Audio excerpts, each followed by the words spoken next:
I'm Mhairi. I'm Maureen. And we're the producers of The Kitchen Table. Welcome!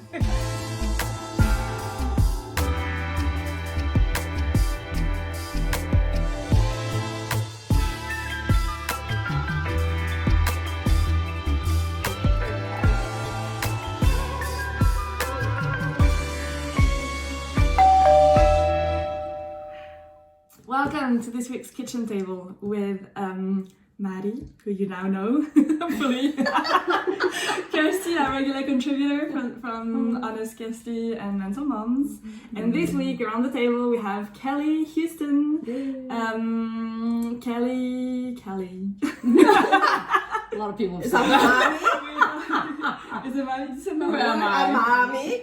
Yeah. No, I'm a working mum, a professional, Yeah. and a life coach. Yeah. What are we talking about, Kelly? Well, We're talking about sex. Yeah, let's talk about sex. So what Okay, comes up? let's get rid of it. What comes up when we think about sex? You had a For beautiful women. like mind map. What From comes what up? for women? Can I just Exactly. say, I don't think, Hopefully.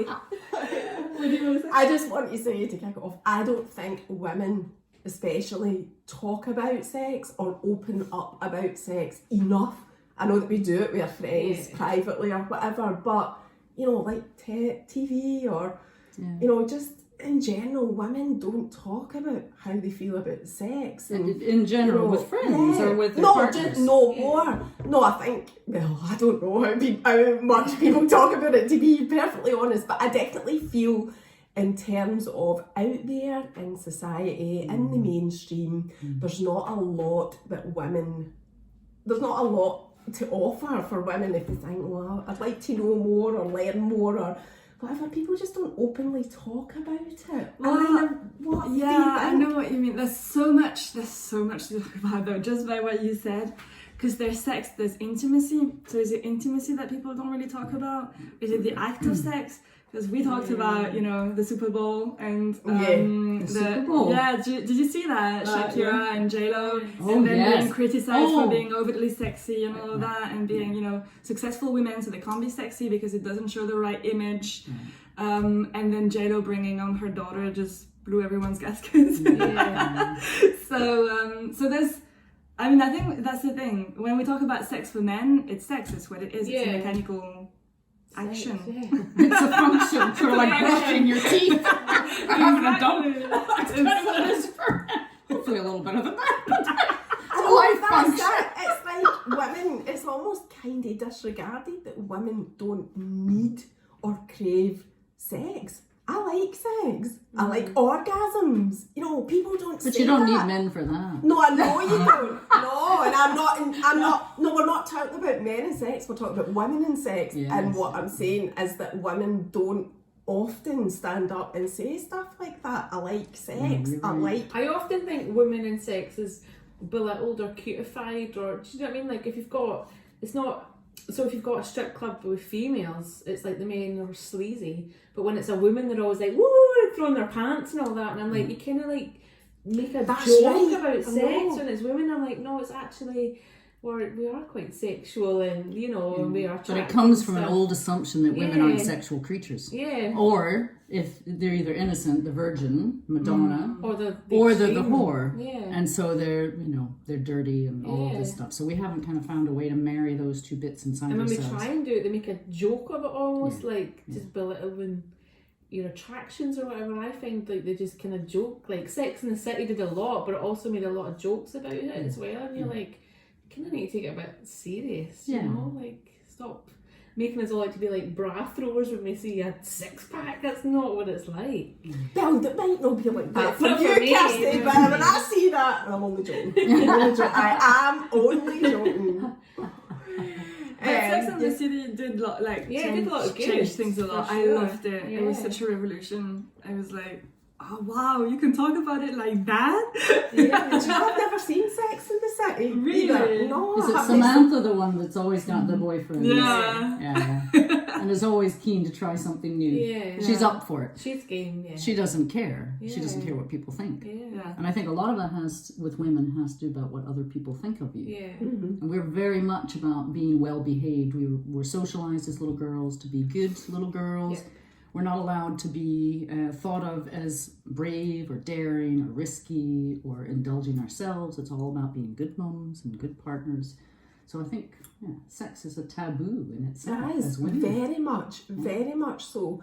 When you were saying about the bank and not being allowed to wear a dress, like that just shows me like how entrenched it is in people's psyches. Yeah. Because like a guy maybe has less choices in what he can wear. But I mean, with the women, the whole wardrobe is big. And you know, when you have a rape victim, the first thing they ask is, what was she wearing? Yeah. Everything is... Well, we do that like to our children. If Jess wears a dress, she's 4.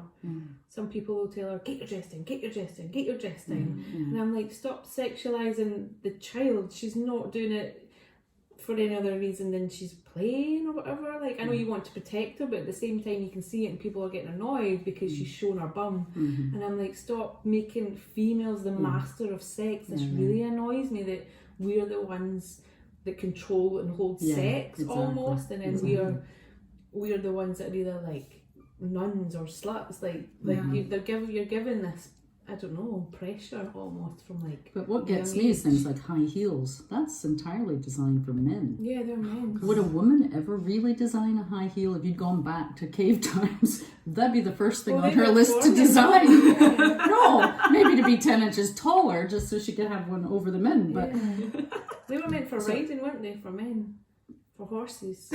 Really?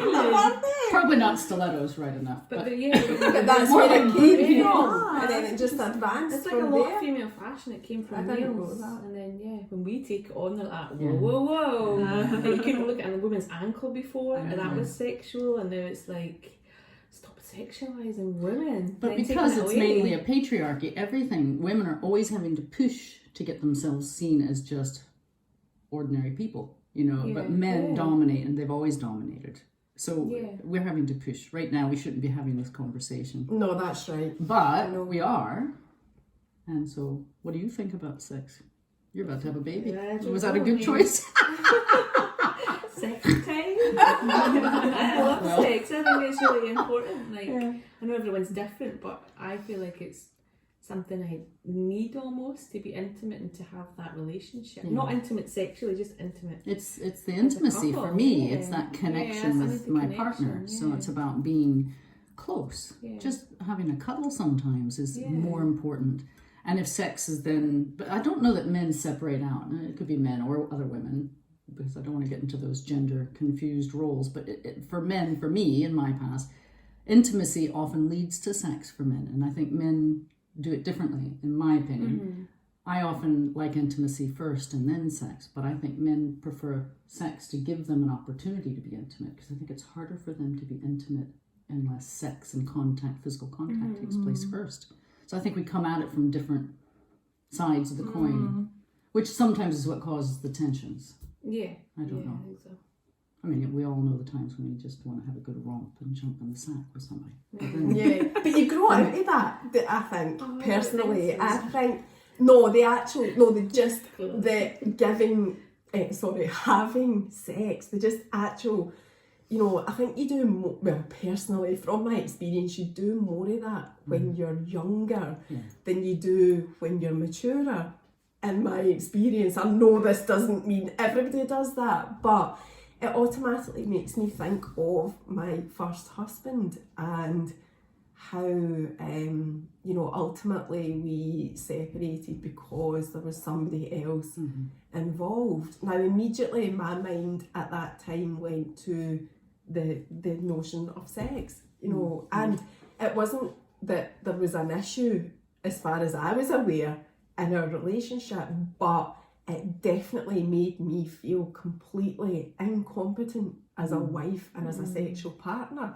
She was much, much younger than me. I mean, I was only in my late 20s at that time anyway, but the impact that has on a woman should I say that? I don't know. Definitely me. It made me feel like shit for a very long time. It was the first time in my life I felt suicidal. So, you know, was it, God, we could go into so many different things as to why that actually happened. But to me, it boiled down to sex. That's how I felt. So it had a massive impact. Well, and also your partner's desire for sex.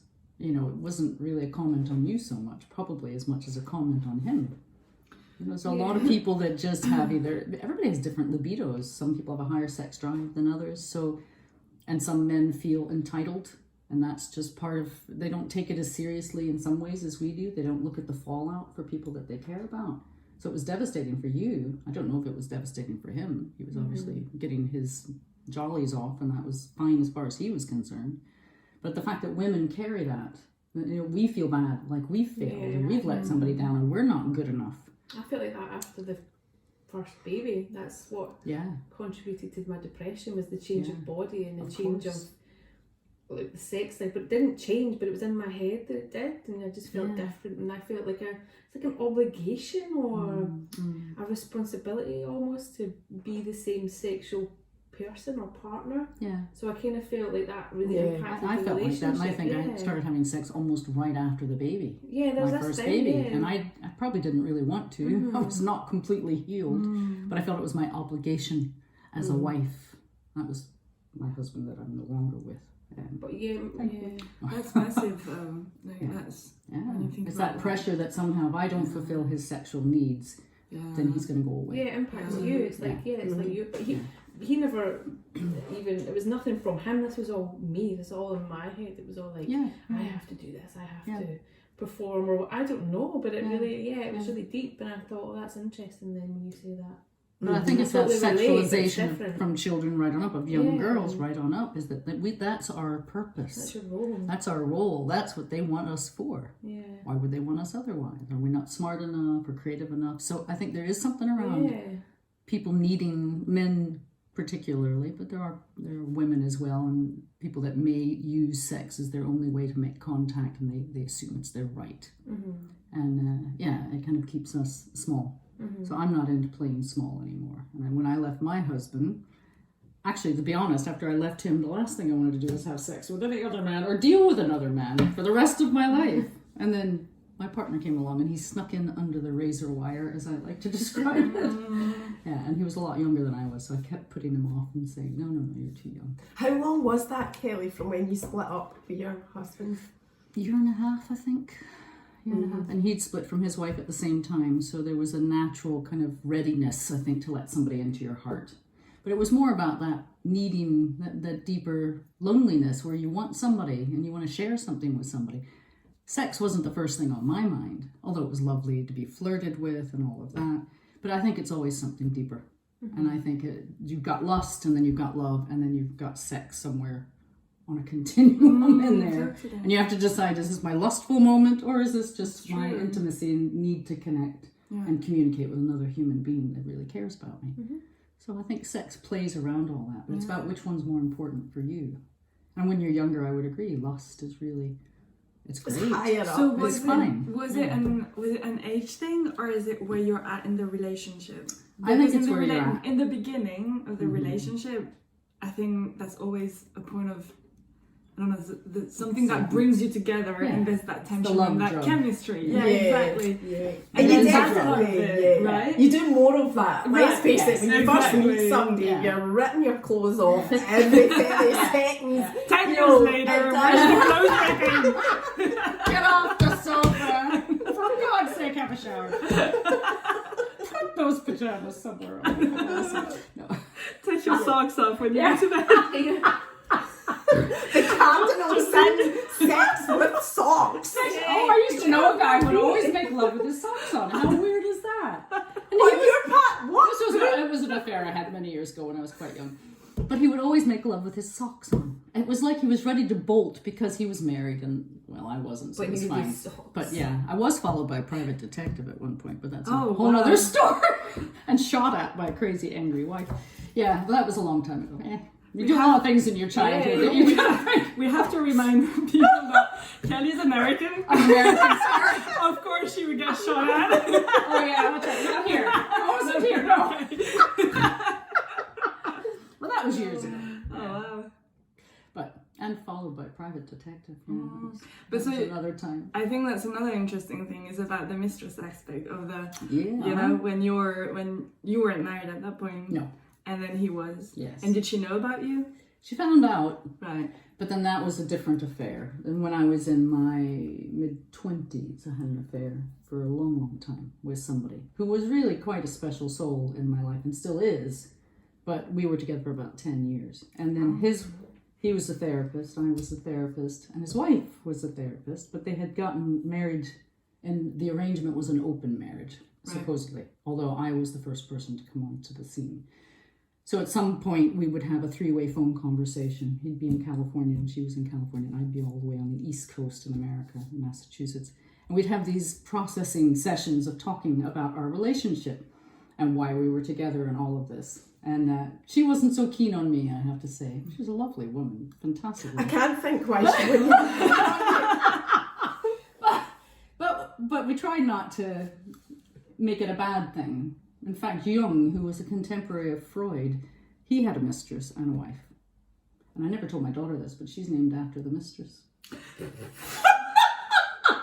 It was just kind of my nod to that part of freedom in women, because I can't stand the idea of somebody controlling me. See that whole, when you were the mistress for a very long time, was, and I do want to say what Maureen said, it was in America.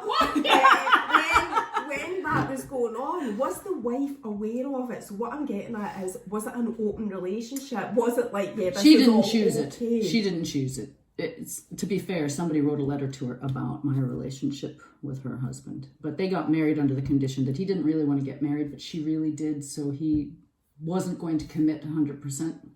And he committed to her 100%, but he didn't commit to fidelity. And so when I came on the scene and she became aware of it, we did deal with it in a fairly civilized manner. But I knew she was hurt. So she came out to defend her dissertation in Massachusetts. So we sat down, we had quite a heart-to-heart talk. And that was pretty good.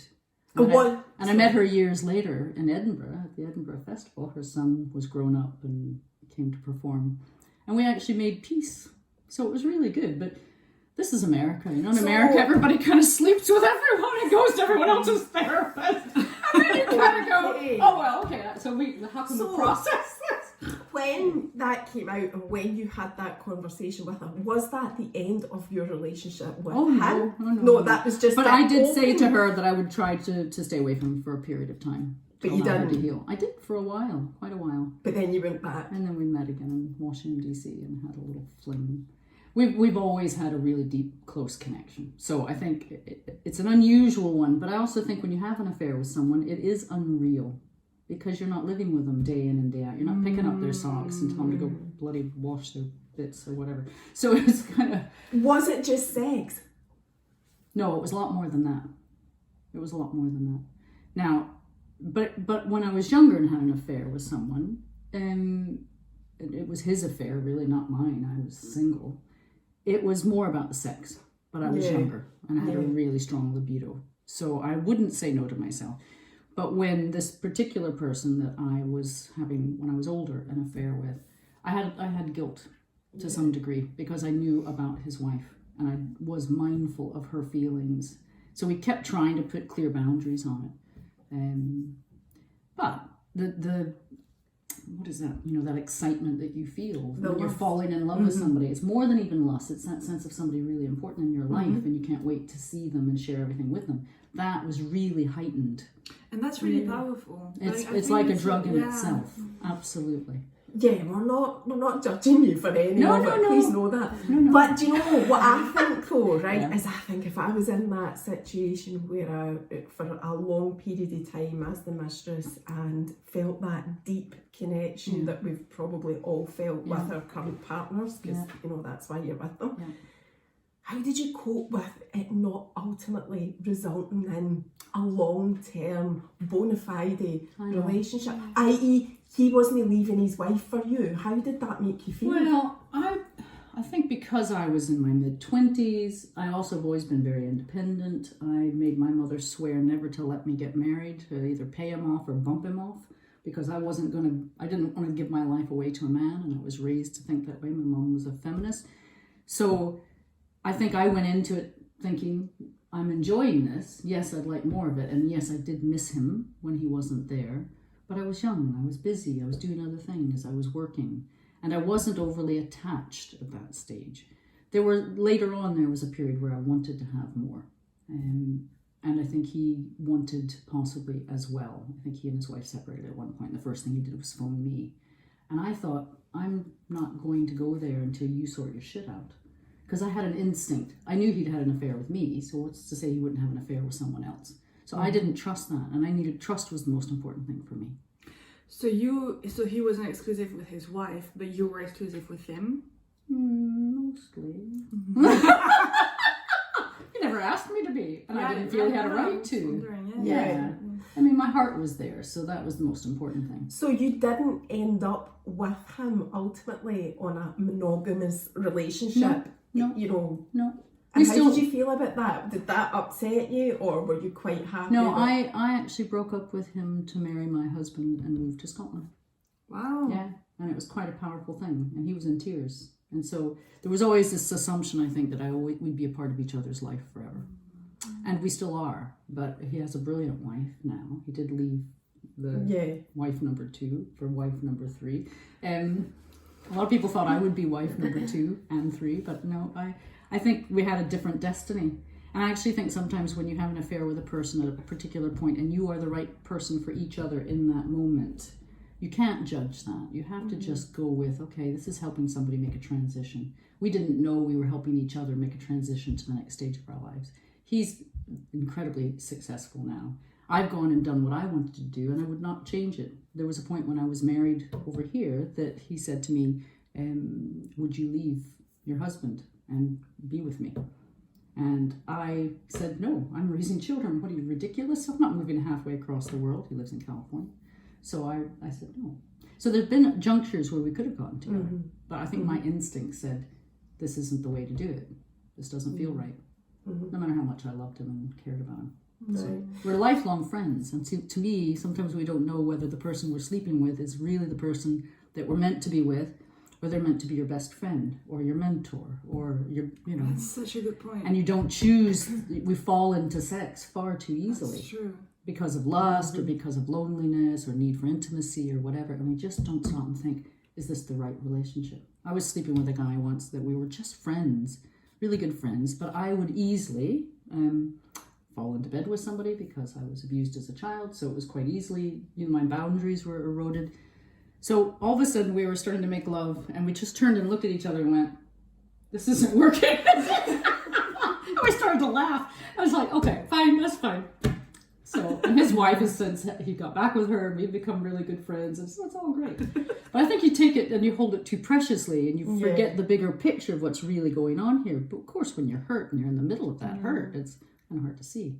But So you married your husband and then that I was married for down. Nearly 20 years. Wow. And I stayed because of that thing that women do, which is like, it must be my fault. I've got to try to make it work. We were misfits. We were not sexually compatible. That was it. So I think sex has to work, and you have to desire the person at some level, and you have to kind of think, I like the look of you when I wake up in the morning with snot running down your face or your nose is off. You got to say, even then, I love your eyes or I love your dimple or whatever. Yeah. So my partner has a dimple and I'm a sucker for dimples. So when I see that dimple, I just kind of melt. So it doesn't matter what it is, but you've got to have that waking up in the morning and thinking, yeah, I fancy you. So if that's not there, then it's a no-brainer. And my ex and was that ultimately what? For me, we didn't sleep together for years. I would do a perfunctory kind of night visit if that's what he wanted, But it was like I have to, and he knew it, and that wasn't fair to him, and it wasn't fair to me. And I think I was really getting depressed. So when you're in a bad relationship, or the wrong relationship, he wasn't a bad man, he was a good man, really kind man, very sensitive soul, just not my match. So when you leave, you have to leave for yourself and don't wait. My advice would be is don't wait 18 years or whatever to make the decision. If your instinct says this is not working, check to make sure it's not your fear, just saying you're frightened of intimacy, you're frightened of going deeper with this person. But if that voice is just going, I can't do this, I can't go there, you have to speak the truth. And it might pass because you've shared a moment of intimacy with your partner by saying, I just can't do this right now, I don't want you to touch me. And if you tell that truth, then people go, okay, I hear that.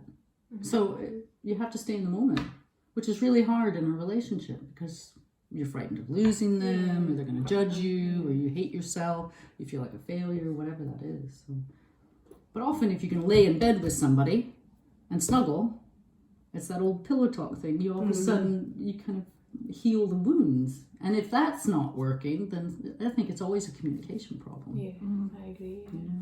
But that doesn't feel as sexy or as glamorous or all those things that we think about sex or how we should be. But it's still important, because you probably find with your partner, when you have a rant at him, and the next thing you want to know is you want to kind of find the space where you connect again. And sex is great for that, but it's not necessary. But if you find the connection, sex often follows. So for women, I think connection comes first. Yeah, I think.